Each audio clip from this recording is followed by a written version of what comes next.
Hello everybody and welcome back to Kerbal Space Program 2, where last episode we had some awkwardness ensue with our landing legs, as well as with our jumping. And I actually want to go back, this is going to be a little bit strange, but I want to go back to a save that we made on the surface. So this save here, we're going to go back to this one, but I just want to test my hypothesis that we jump higher without pushing up with our RCS. I just want to test that and make sure that I'm not just absolutely insane. So let's load this in real quick and we'll find out. Jeb is currently located here. We want him to just let go. And we want to just be parked out over here, right? Okay, now I'm just going to jump. So that's the distance that we were able to jump there. Then we have our RCS off. And we jump. That's about identical. RCS back on. That's interesting.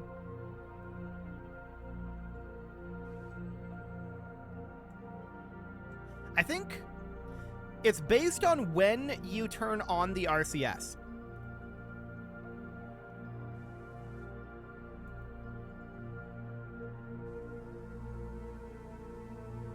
Okay, it's definitely strange. No doubt about it. Okay, so yeah, we're able to reproduce this at this point. So why weren't we able to the first time is the question. Maybe I jumped at the wrong time, but I think the difference, if we let go again and come back down over here, I think that the difference is whether you have the RCS on or not before you jump. But it only seems to work when you're moving and with the RCS on, and then you go for it. Now, obviously, he has no way to get back up now that we're at this point, right? And that's a flaw with this lander that we can address. But that's certainly interesting. There are different results based on whether you're moving or not beforehand. So when we're moving like this, yeah. So if we have this on and we're moving, it turns off visually, but we clearly still have the actual thrust from it because we jump higher when we do this, but only when moving, which is wild. If we do it like this, we don't jump higher. But if we move, run our thruster pack, and jump, we jump higher. And definitely go a lot further. I certainly feel like that's a bug and worth the reversion in the last episode. Okay, I just wanted to test that. Let's load up what we had previously where we're back in orbit. Cool. So we managed to get our mission done, although there were two separate things that I believe are bugs that we encountered on that landing.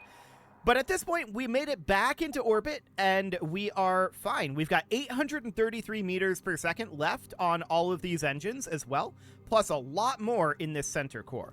So we want to get ourselves out of this system.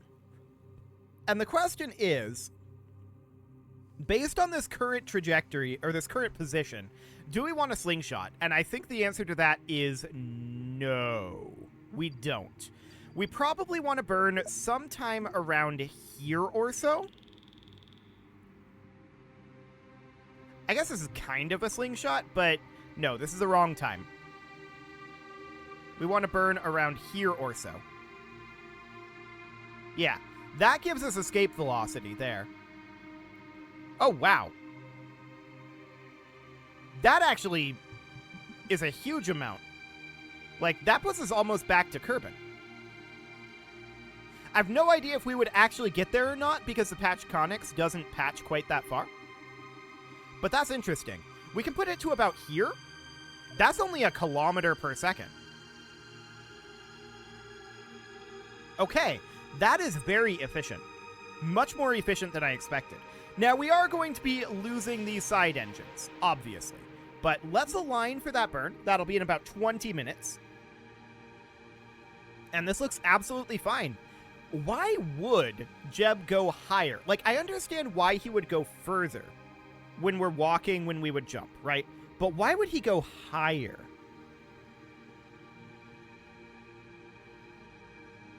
That definitely feels like a bug to me, or at least a very strange quirk of how the game works. Like how the game's movement physics are calculated.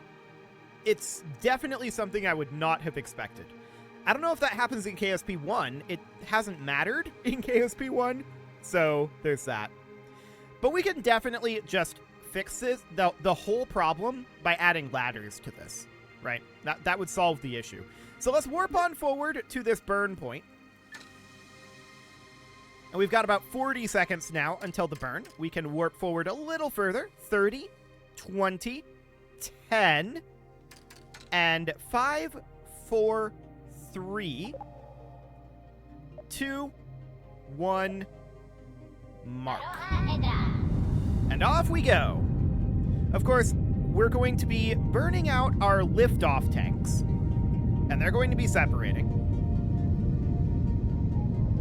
So that's all absolutely fine.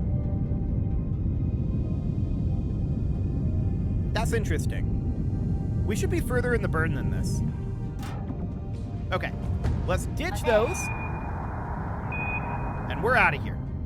The reason I say we should be further in the burn than this was they had 800 meters per second left in them, and this was only a 1,000 meter per second burn. Some calculation here is inaccurate that the game is giving us, and I'm not sure which one.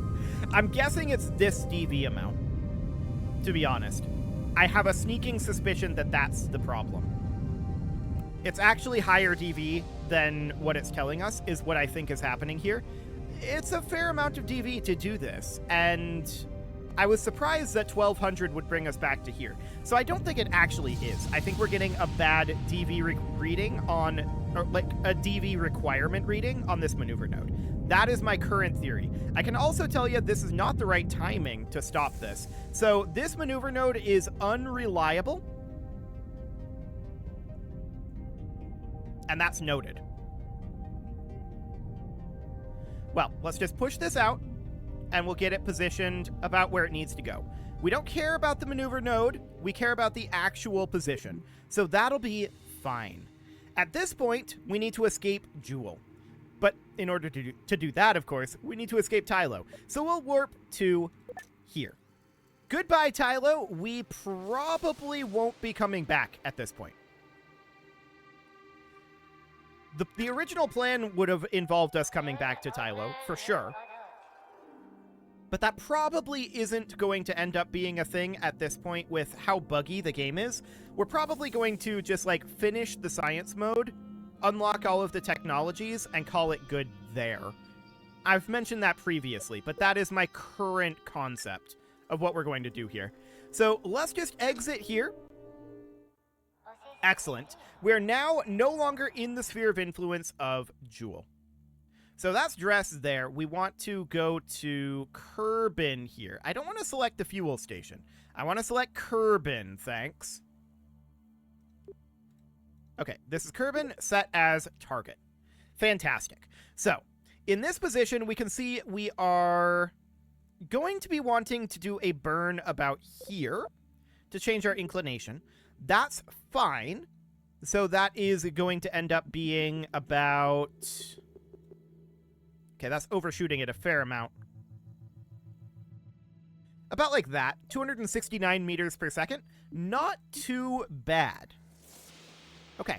We've got like 10K on this thing at this point. Keep that in mind.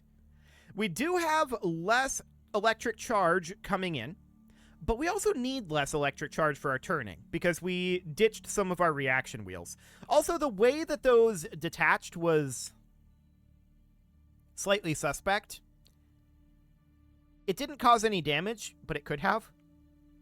So there's that. This is going to be quite a long warp. So let's get going on it. Let's see here. Yeah, this is going to be a very long warp indeed. We are, of course, falling in here, and so our orbital velocity is going to be going up and up and up and up. Which is exactly what we want. We're at the periapsis going to want to do a braking burn and see if we can intercept Kerbin from there, but we want to get our inclination change done first. 269 meters per second, assuming that number is accurate, isn't too bad. And we've kind of left a bunch of trash laying around again. We should probably clean that up at some point. Wonderful. Okay, so we're about 2.5 hours away from this burn. We'll continue to warp forward here. This is not warping all that quickly. Interesting. We're still about an hour away. 30 minutes. 10 minutes. And now 40 seconds. Much better. Okay. So 7, 6, 5, 4, 3, 2, 1, mark. Okay. So this will be absolutely okay here, and we're going to, at the periapsis, attempt to intercept Kerbin. I kind of doubt it'll work, to be honest, but we'll see what happens with it. I don't want to go all the way back up here. We may circularize at the periapsis no matter what, just to keep our orbits a little bit smaller. Okay, this should be fine. And then at the periapsis, let's create a maneuver plan here. Retrograde burn. Bring this back to the orbit of Kerbin. Yeah, this is not great timing, so that's absolutely okay. We can also see this is like 2,300 meters per second. That's also in the category of fine. Let's just circularize this for now to make it a little easier to find ourselves an encounter later. There we go. Something like that. And in about 49 days, we will commence that burn. Excellent. This should be a very easy encounter to locate, so I don't think there will be any major issues there.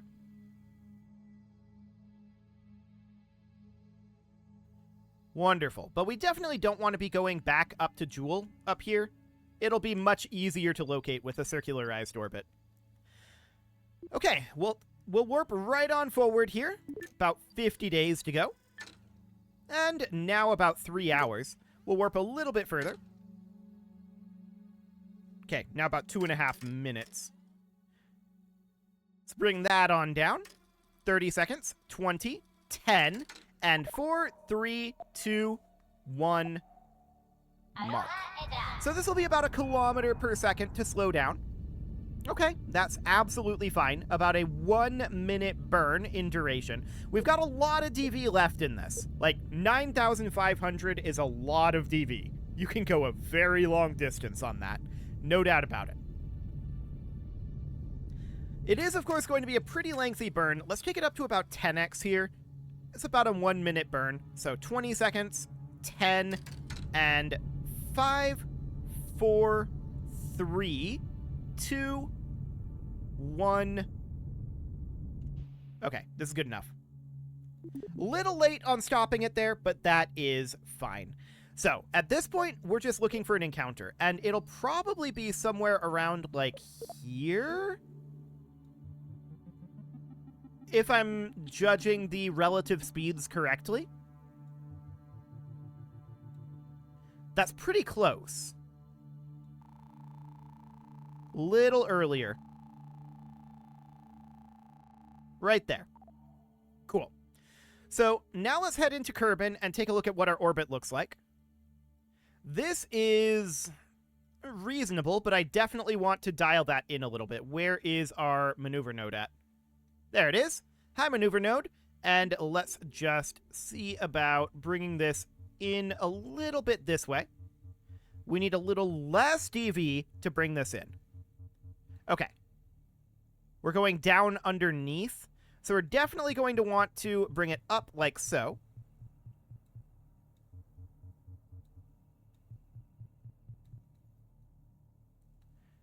Okay. This is pretty close to equatorial at this point. We're just bringing this right on in. That's actually an impact trajectory. Whoa, hang on. That's still an impact trajectory.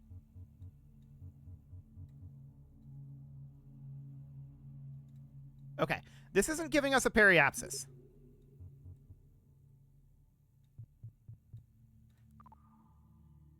I don't know why, but it isn't. This is probably fine.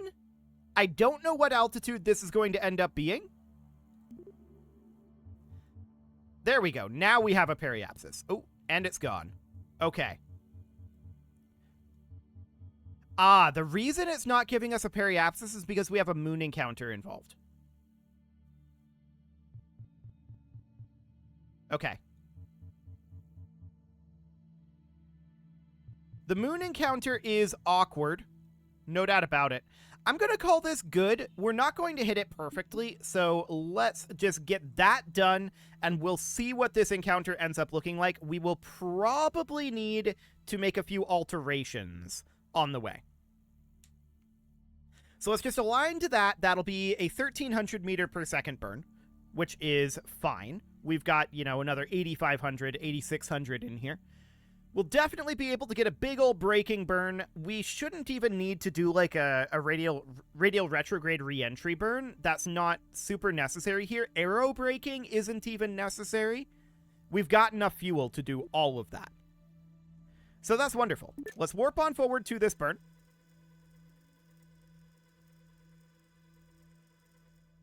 And I'm assuming this is going to be another full orbit. Yeah, it is. It's going to be another full orbit before we get there. At least one. So let's continue to warp forward here. We're still like 2 hours and 40 minutes away from the burn. So bring it forward as much as we can. 1000x is not the speediest thing to do when we're 3 hours away. Okay. Game is kind of strange on that front. It's kind of strange regardless. When doing auto warping, it just... I don't know, it works kind of inconsistently. It drops you at strange times and makes odd choices sometimes. 20 seconds to go on this warp. 10 seconds. And 5, 4, 3, 2, 1, mark. Okay. Well, in we head. We're not going to hit this perfectly. Timing might be a little bit strange, and we'll see what it ends up looking like. But this should be a fine encounter. It'll require a pretty hefty braking burn. That's for sure. And with this moon encounter happening, it'll be a little awkward. We're just shooting right by the moon as of right now. We don't necessarily want to impact the moon. That wouldn't be good. So about 40 seconds left on this burn. 30, 20, 10, and pulling it back here. 6, 5, 4, 3, 2. Okay. Let's just bring this in nice and gently. 7% thrust.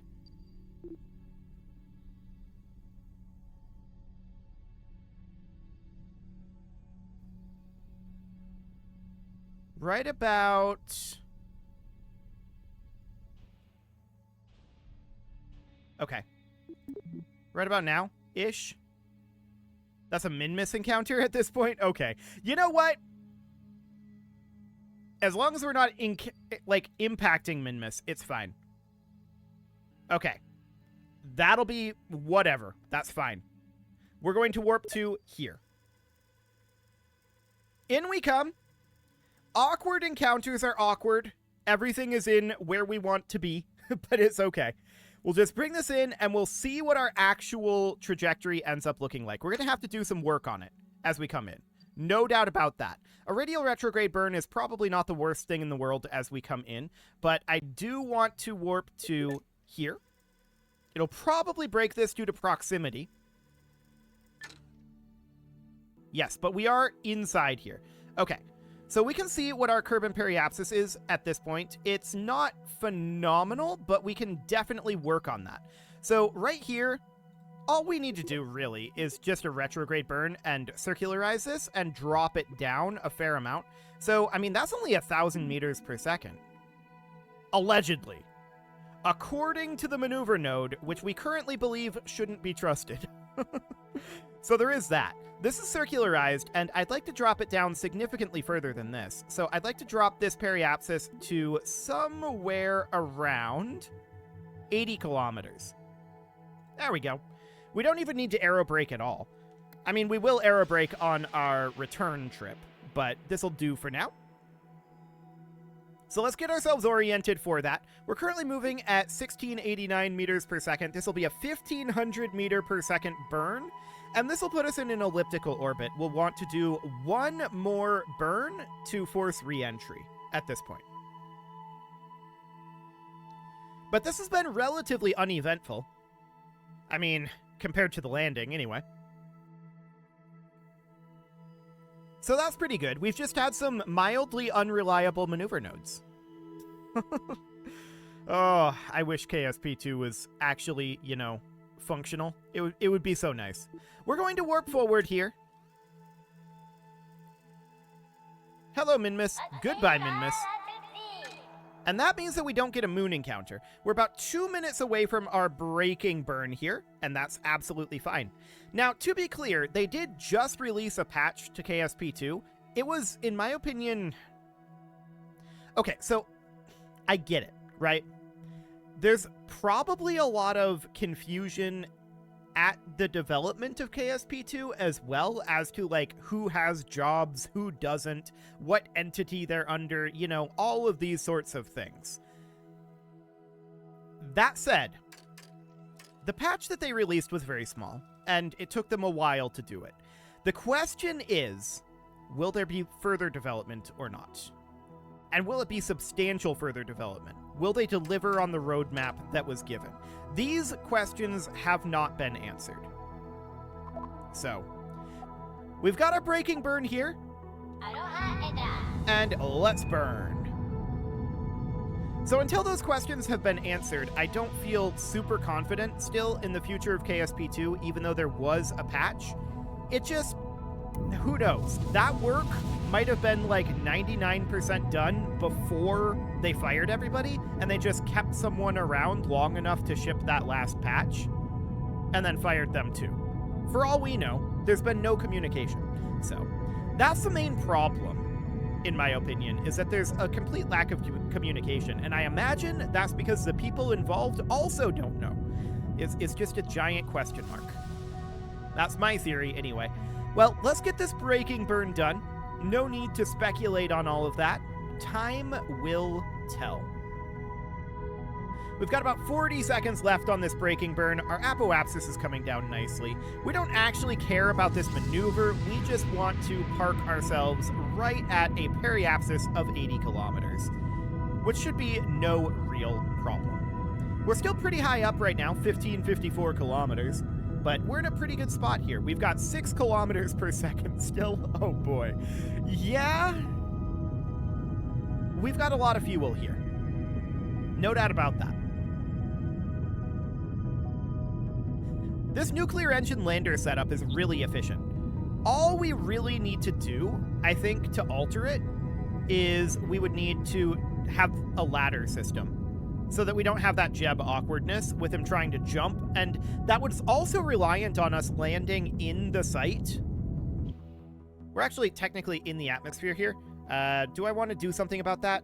I overshot this a little bit. I'm thinking. No. No, I don't want to do anything about that. Instead, we can do a radial retrograde burn and just have a re-entry burn here. So sometime around here, we would do a retrograde burn. We would pin open this periapsis, and we'd be targeting somewhere around 10 kilometers with it. So we would need to move this on up to about here or so. And then drop this guy down to about 10 kilometers. About like that. Beautiful. So that's only a 697 meter per second radial retrograde burn. We've got 5,700 more here. It's pretty overkill for returning from Tylo, apparently. So that's good to know. We do not have any fuel issues, but if for some reason we did, it would be really easy to refuel this. We have a refueling plan in place. The main thing that we need is a ladder system for our Kerbals to be able to get from here to here. So we can definitely work on that. That's for sure. We're about 40 minutes to this re-entry burn. And that re-entry burn will put us into a good attitude for returning home. These solar panels are non-retractable, but I'm not sure that that's actually a problem. They didn't burn off last time. So let's just warp forward here a little bit. We've got about 20 seconds, 10 and 4, 3, 2, 1, mark. Okay, radial retrograde burn. Let's go. This is a really cool burn. I really like this one. And we just maintain our periapsis and drop the apoapsis, pretty much. Although in this case, we are targeting a lower periapsis, but it allows us to control both our periapsis while dropping our apoapsis, and it's a really, really convenient burn for these sorts of re-entries. So that's wonderful. We're going to be ditching these tanks here and going in on our heat shield here, which is actually here. And that's fine. The real question is, will we lose the solar panels? They're non-retractable. But that's okay. We determined previously it should be fine. So we don't need any additional fuel here. We are on our way in and we'll be very, very safe. So let's just ditch this. We've got exactly 5 kilometers per second left in it. It's a lot of fuel. But that's a very, very good sign. Let's put this in surface mode. Let's ditch that and go to retrograde. There we go. And now we need to warp forward until we hit the atmosphere. There we go. We are in atmosphere. We're also crossing the Terminator line here. And I'm going to keep us warping forward at 4x. We just want to bring this down. It shouldn't be a big deal. I'm very interested to see if the solar panels not burning off last time was a fluke. Also, did I accidentally turn off thermals? I don't think I did. Part overheating is on, so it should be fine. Yeah, should be absolutely okay.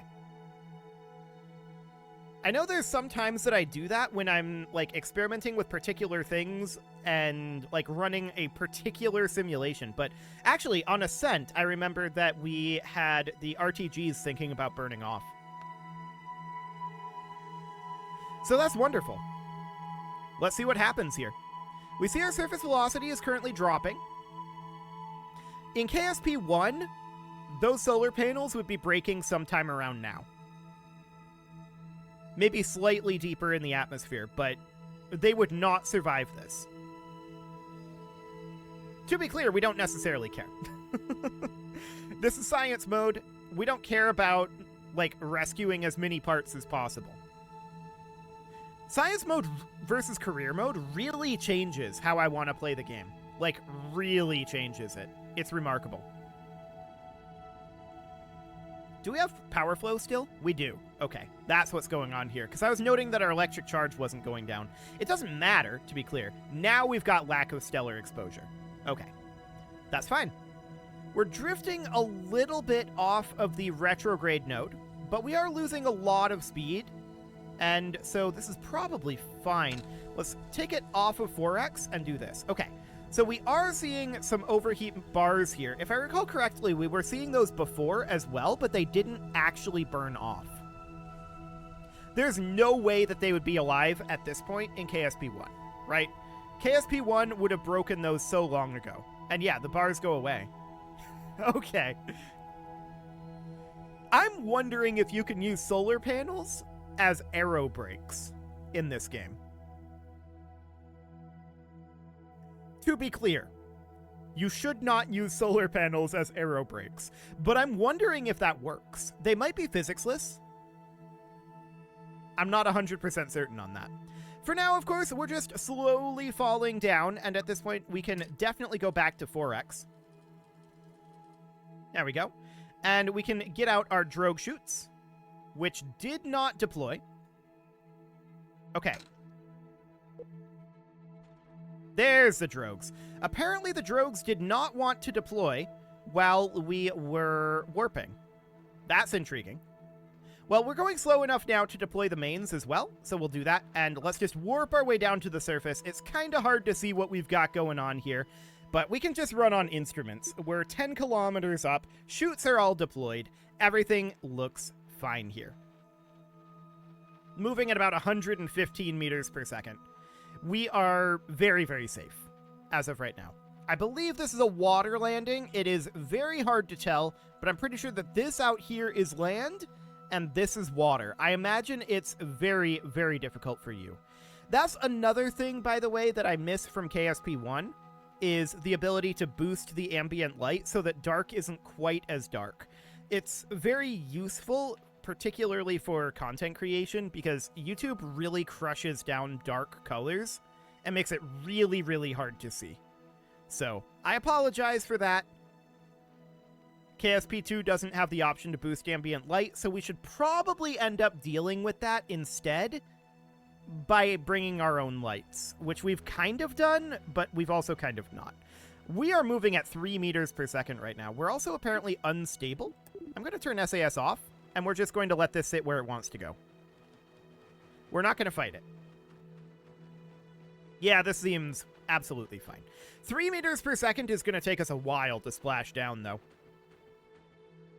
So it's a little overkill on the parachutes. I think that's very clear. It was a little overkill on the return fuel as well, but I just wasn't entirely sure. And now that we've done that, I'm 99% certain that this lander, once we put some ladders on it anyway, that this lander will be acceptable for landing on any body without an atmosphere. And perhaps some bodies with an atmosphere, but maybe we don't want to push our luck on that. It definitely wouldn't be good for landing on Eve. That's for sure. So atmospheric landings, Eve, Lathe, those are going to be kind of a different story. We'll need to design a different lander for that, almost certainly. The Eve one will have to be bespoke. Eve's gravity is just immense, and its atmosphere is incredibly thick. So that's going to be kind of a big deal to get that done. I remember doing the landing and taking off from Eve in KSP1, and the rocket that I built to do that was just insane. It required a lot of iteration, a lot of testing. The landing isn't the hard part, necessarily. It's the taking off. So we're still like 200 meters above the ground, by the way. These parachutes are definitely overkill. So that's good to note. We could cut some of them. I don't think I want to, though. I don't think there's a point. We're 100 meters away right now. We're on 4x time acceleration. We'll get there pretty quick. That oscillation appears to be building up a little bit, but it doesn't matter. We'll splash down very shortly here. We're about 30 meters off the ground, and let's come out of the time warp now, or I guess off of the water, and let's get this splashed down. Fantastic. Active vessel is recoverable. So let's go ahead and do that. We'll recover this vessel, and we'll head back to the KSC. So we earned a bunch of research points from that, but we need to go into mission control, and we need to get this done. So we'll submit that. Director, you did it! We did it! We successfully launched a mission to Tylo and found the source of the signal. I'm so glad I quit my job as a math teacher to do this. We've accomplished some extraordinary things together, haven't we? After you discovered the Tylo monument, all of the other signals we were monitoring stopped in unison. The only signal left is the one at Tylo, and it's in our language. Sort of. You'll see. The message says, "Joyous salutations, younger sibling. You have grown upward. We're feeling the emotion of pride. To have made it this far, you must be ready for something meatier. Jubilant wheezing, humorous diversion is the best pharmaceutical. This belief, like many others, we share. Come find us where Kerbal does not shine. We shall be waiting. Good luck." Jubilant wheezing indeed. So it turns out we were right. They do want us to find them. We know that one of the spheres on the Tylo monument represents Kerbal. But what about the other? There's nothing like it in the Kerbaler system. I wonder if the next signal is even further away. And did you hear that glorious pun? Why are these builders so good at everything but telling us where they are? Well, I suppose they did, didn't they? We just have to figure out what they mean. Imagine, we explored the Kerbaler system and possibly made first contact. We did that. All in a day's work around here. I hope you get some well-earned rest. It's been an honor, Director. Until our next adventure. Okay, so that is the main mission completed at this point, and all we've got is these secondary missions. I do want to complete these. Elu's Sphere of Influence. Plant a flag on the Eye of Dress. Whoa, a mission to go to Dress? No one goes to Dress. Okay. Radiation observation in the lowlands of Pol. Go to Lathe. Yep. All of these are relatively easy. We'll get those completed, and that'll be absolutely fine. For now, it is past time to put a cut in here, so I'm going to go ahead and do that. And next episode, we're going to start knocking out these secondary missions. For now, there are no further primary missions, at least until they add interstellar flight. We'll see if that ever happens. You can leave your offerings to the engagement gods in the form of likes, comments, subscribes, and bell ringings, and a very special thank you to all of the channel members for making this video possible, including ALS Gamer, Atala, Andy McGar, Ali Lee, Dark Horse, Upper Cumberland Gamers, Nick Smarty, Dimitri H, Punching the Microphone, Tommy Kentogan, and all the rest. And of course, you. Thank you for watching. If you'd like to support the channel, you can click the join button down below the video, and as always, I will see you all next time.